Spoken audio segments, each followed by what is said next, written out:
think one thing I remember that really transformed my life was the love I received from the church. What did that look like, that growth? Be recruited by Coca-Cola. Yeah, so do it, take risks, and trust in God. I think one thing I remember that really transformed my life was...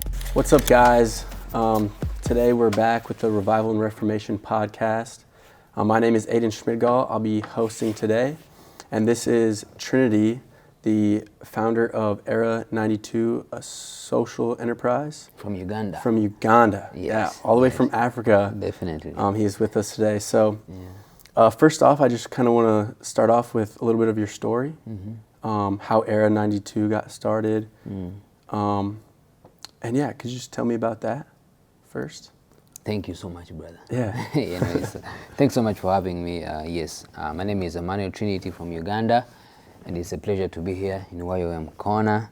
My very first time in Hawaii, and it's really nice. Yeah, just a little bit about my background. From Uganda, grew up in Kosovo, and Kosovo is a slum in Kampala, Uganda. It's not a place in Yugoslavia, but my story is that, my mom was abused at the age of 17, and she got pregnant, kicked out of her home, and also my dad denied the pregnancy. So my mom was stuck in the middle. So she had to find a place to raise me, and so she left the village to come to the city where our suffering started, because she didn't have money to survive in the city. So we ended up going and living into one of the worst slums in Kampala, and that really predicted my childhood growing up. So many challenges on the streets, the gangs, and so I didn't join school because she didn't have money to put me through school. So I ended up joining the streets at the age of 9. And one day she came back home and she couldn't find me, and I was recruited and became a gang member of a gang called B13. So that's where things started to go wrong for me, and did so many crazy things on the streets, fighting for life. But one of the things that really was a shocker for me is that after 6 months of joining the gang, 4 of my friends got killed, died off in violence. They died off in mob justice and, fightings. So I knew that I didn't want my life to end up like that, but there was no way out of the streets. You're either in the gang or out of the gang. And if you're out, they have to hunt you and beat you up. Yeah. So, I prayed, and I wasn't a believer, but at least every person had some kind of belief in something. So I was like, I really need to get out of this place. So, this gang. So, unfortunately, that didn't happen for 4 years. So for 4 years of my life, I was on the streets, and my mom didn't see me at any time in those time. But unfortunately, the only way that I was able to be rescued from this street is or gang was when our gang leader was killed.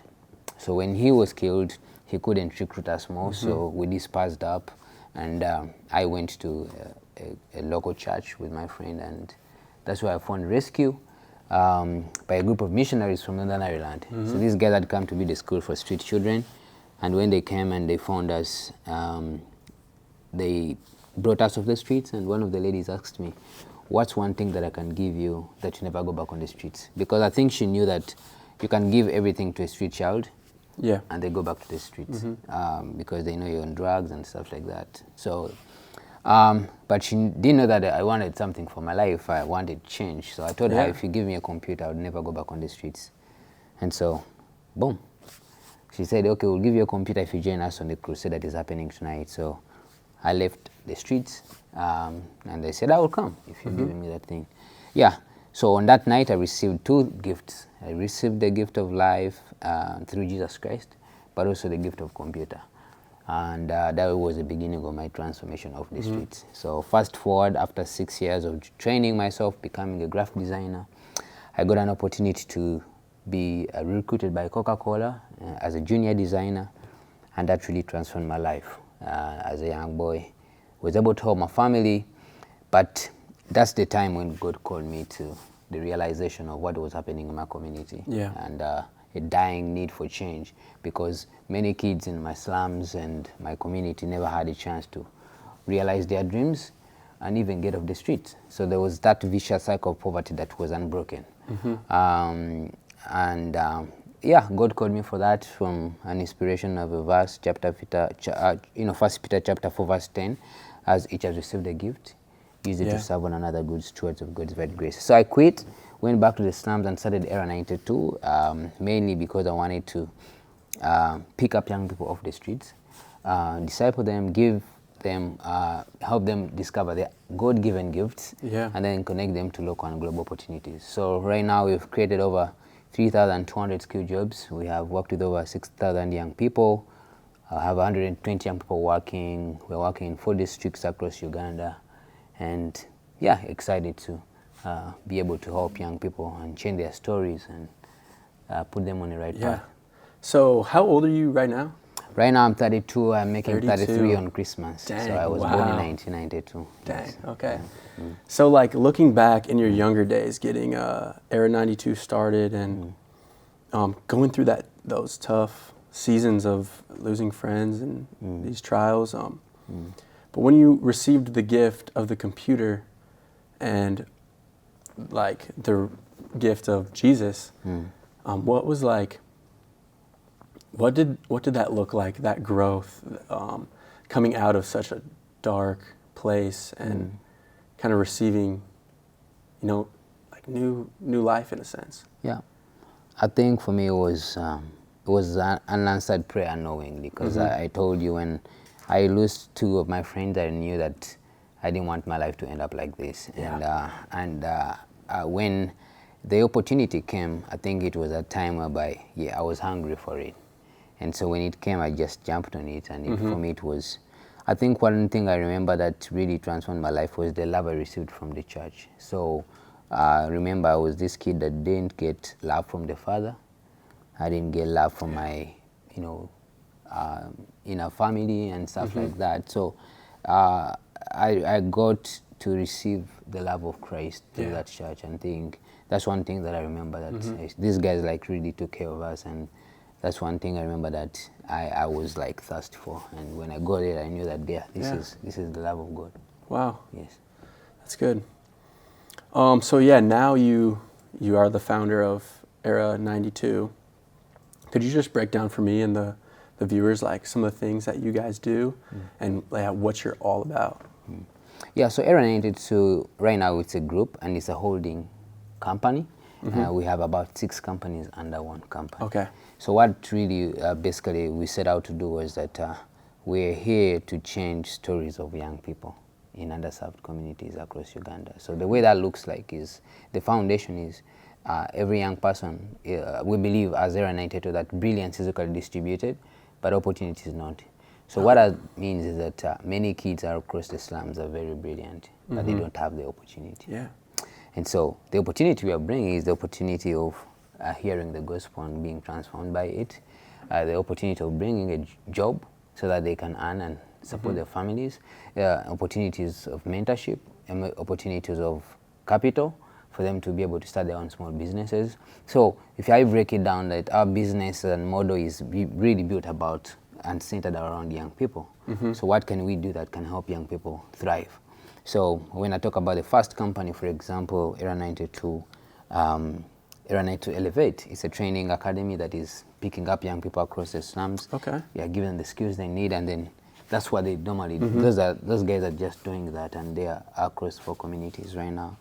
Then after that, we have Era 92 Creative, which is a creative outsourcing business that is, working to serve companies in the United States, UK, Australia, and then the work that comes from that employs young people from our communities. And so that has created over 3,000 skill jobs.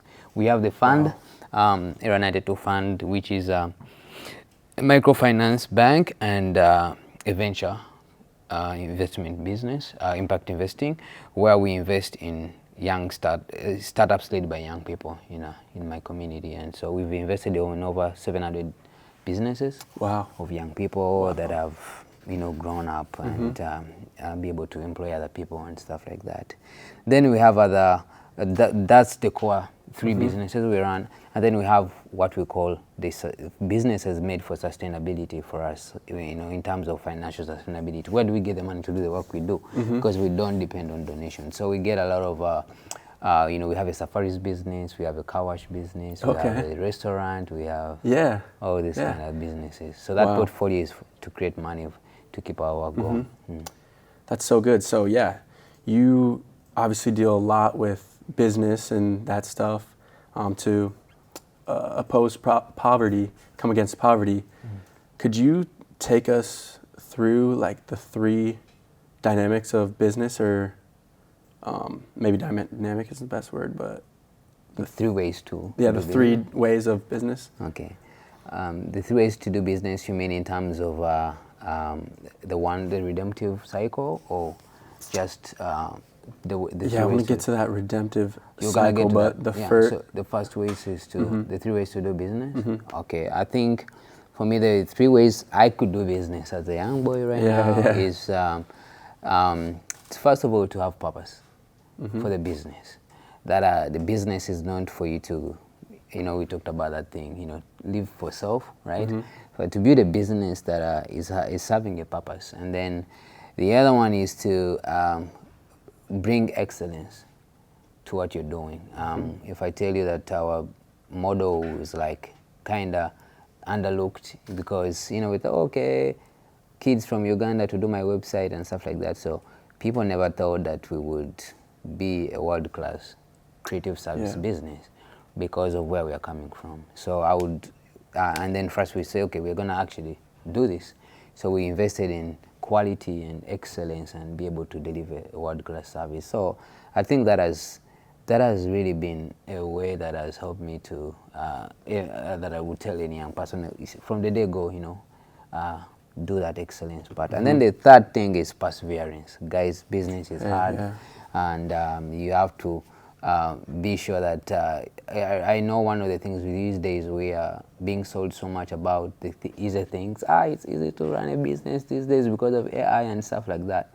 Still, it's a hard space to be in, and I think I would encourage young people to have that skin, thick skin, as you go into business. It's going to be hard, but it's going to be rewarding at the end of the day if you have a right purpose on top of it of what you're doing. Yes.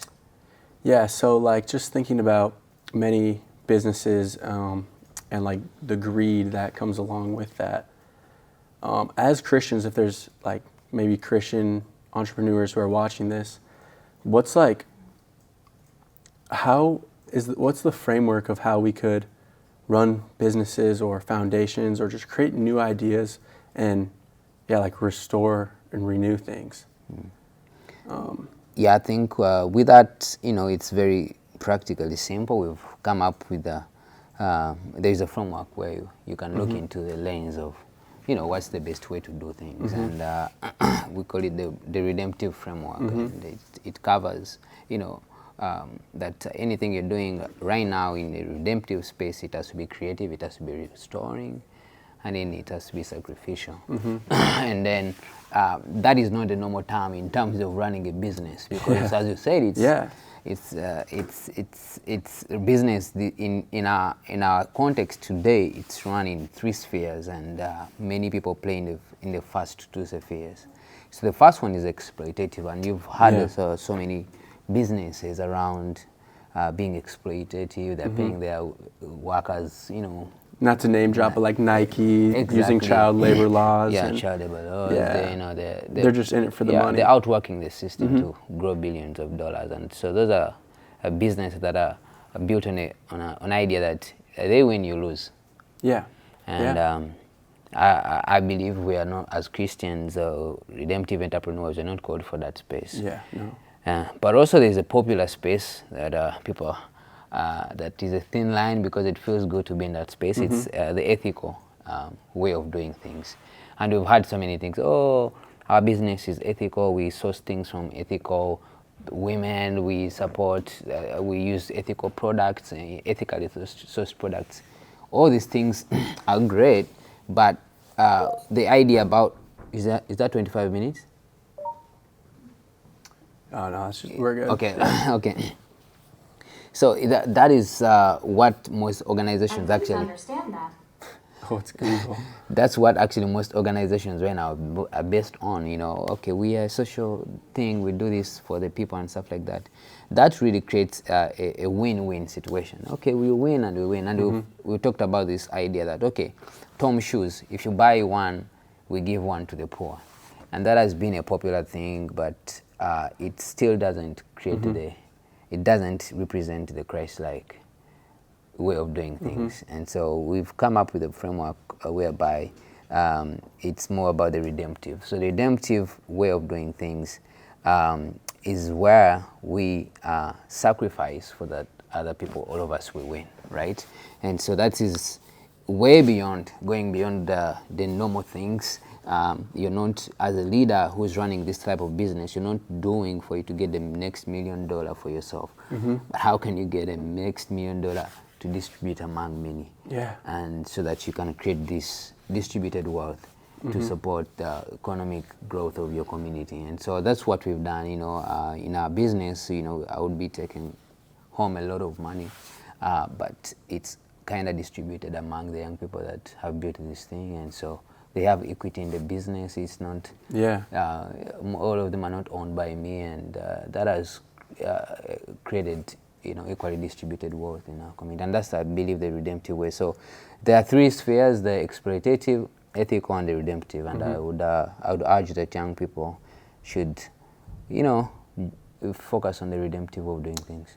Yeah, so I feel like most Christians, honestly, and most people see like the ethical side, and they do think it is good. Is there like any examples you could give us of, people coming in with these ethical business models, and it totally just kind of or how it doesn't work, and why it is a problem, and why you guys, Era 92, use the redemptive model, and why that's just better. Yeah, I think previously I've told you about the Tom shoes is a good example. You have the Tom shoes, right? The Tom shoes. Tom shoes. Tom shoes is a company here it's in America, right? So what it does is they make shoes, and they say that, okay, they make them from ethically sourced products and stuff like that. They create jobs to make those shoes, but they have this model that if you buy one, they give one to a poor kid in Africa. Yeah, which sounds nice. Yeah, so it sounds nice, but when you break it down, it's not actually creating the impact or it's not benefiting anyone actually. So look at it in this perspective. That's okay. It's gonna make them $1 billion company, because now the American people are gonna be, oh, this is a cool idea. They'll buy these things. But remember, when they ship these shoes to an African country, first of all, what it does, it kills the local market or the local ecosystem, because now the guys have received things for free. The cobras are not going to work. The local shops who are selling shoes are not going to work. So you're doing two things. You're creating a cycle of dependence for the people you're giving the shoes, but also you are killing the market for the people who have to sell shoes. So when a business fails, the people have a cycle of dependence, but for them they win, because their profits have gone up, right? And we've had so many things that, okay, we give away a certain percentage to some organizations. All those models, they are ethical models, but they don't work. Even those companies right now, they're starting to lie that we are using artisans. If you hear a model, okay, these shirts are made by poor people in Bangladesh and stuff like that. The amount of money they pay those guys, and it's not equaling down to the money they are making. And you realize that they could hire 50 people to produce all the goods they're selling in a company, and then they still don't pay them, the living wage. And then so you see that they become a $500 million company with 100 and maybe 1,000 or 500 people working, but still working in under what conditions? But because they say this label, we've printed the name of person who made your product, so that's all ethical, but it doesn't create a win situation for those people behind it. Yeah, so like with Era 92, how you create jobs, you create businesses, because I've heard you say before, business opposes poverty. So you're fighting against poverty with creating these businesses. What are some ways that you have kind of changed how you think to make it more restoration model, just in these businesses that you help finance, microloans, in your elevation with elevating people? Just what are some practical ways that you have like changed how it has gone and made it restorative? Looking at it, I think it's a baseline of the impact on an individual. So when I look at the impact we're making, we're not looking at the impact we're making. Oh, we're making an impact on the young people in Africa. I actually look at the individual person. Yeah. And that's why if I go to my team today, I ask them what's the impact in this individual person. So we look at how much are they making, their, faith, is it growing and stuff like that. And the way we did that is that we made sure that we were first of all paying above, way like 2 times the living wage in Africa, because if you're trying to create prosperity, as we are saying, there's this thing right now in the UN goals, it's like what we call meaningful jobs, dignifying jobs, because not all jobs are good, you know that? Not all jobs are good. Yes, so all the jobs that you hear right now that people are creating in Africa, sometimes it's just because they're paying someone $50 a month and they say they create the jobs. So now we've gone to do, what does a meaningful job mean? So someone has to be able to save, someone has to be able to do recreation and stuff like that. So that's one way that, okay, our business is not a multi-like, $100 million business, but we are making sure that with that we sacrifice what would have taken home so that these young people can have a living wage of about $300 to be able to save, to be able to have money for them to save and have dreams. Because at the end of the day, if you have an income that doesn't allow you to dream for a better future, still you're living under poverty. Where did you get this model from? I've heard of, the ethical and the greed one. I forget what was that called again? The exploitative. The exploitative and the ethical, but I've never heard of this restorative. The redemptive one? Or this redemptive model. Yeah, I think the redemptive one came through when I read a book called How to Lead Like Jesus. Okay. So there's a book called How to Lead Like Jesus. So I was like, I wanted to say, okay, how do we model the way Jesus did things? It's like such a business model that, we try to be Christ-like. It's like, this is like a Christ-like business model. It's if it was Jesus running the business, how would he do it? Yes. Would he fill his bank account with a lot of money and, would he be greedy and stuff like that? So it's a simple, redemptive is just a word we put it, and then redemptive is more like what actually Jesus did for us. It's like, if you break it down, it's buying back and restoring something to its it relates so much to what Jesus did on the cross. Exactly. So if I don't see that in a community that I'm serving, if I see that there's brokenness, there is drugs, if I don't see that full restoration on the life of a young person in the community, then I've not actually achieved my redemptive goal in that community. So I need to see that full restoration of a person from getting off the drugs, having a meaningful employment, and be on a path to serve God and fulfill their God-given gift. Yeah, wow, that's so good. Just to bring that to business and things. I think that's just a message that so many people need to hear, because it's true. We need Christians in the business sphere and economics and things like that. I want to ask you just about advice for young people. You said you're 32 now?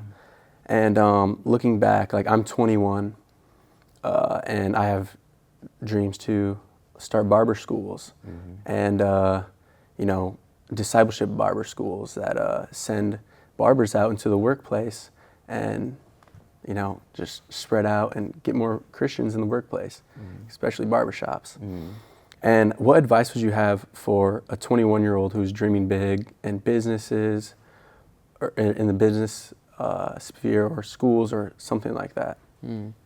I think if I were you right now, I would be outrageously taking risks. Yeah. I wouldn't care about anything. Yeah. Yeah, because you're 21 and when I was 21 is when I did all the things. Like I wasn't like second thing guessing. The beauty about it right now, you have God, so you know that you're having faith in God over the things that you're doing, you know. And the same thing, that's what happened to me. I know that, okay, I'm taking this risk for the betterment of a community, and so I actually trusted God in what I was doing, but I had a big risk appetite to fail for fun. You know? And it should be the way you have to look at it. And so I know, talking to you right now, I feel like one thing you need to know is like, you know, start tomorrow, do it. Yeah. Do it and then try it. It fails and you'll be 22. Try again, and you know, just imagine if you just use that. Because everything you're going to try right now is going to give you a great experience. Everything you're going to try right now is going to give you learning. Everything you try now is going to open some kind of, your brain will open up to how things work. And so these days young people are so risk averse, and I would say take more risks. And trust God in everything that you're doing, and then build something for purpose. Build something that you know is going to create a meaningful impact in the people around you, your family, and those that you're serving, even your clients. And so with that, I feel like the upside of a 21-year-old right now, if they do all those things and they wake up and they're 25, they will have achieved more than 99% of the people around them. Yeah, so do it, take risks, and trust in God. Yes. That's good, dude. Yeah. I'm wondering too, is there any like mistakes that you've made in your just beginning days that you'd want to share to help people, you know, not make those same mistakes, or to what to look out for, something like that? Yeah, I don't know. Yeah, I think I've made a lot of mistakes. Yeah, I think we all do. I've made a lot of mistakes, but one of the mistakes that I might think of is that I think I worshipped work at a certain I worshipped work at a certain stage in my life.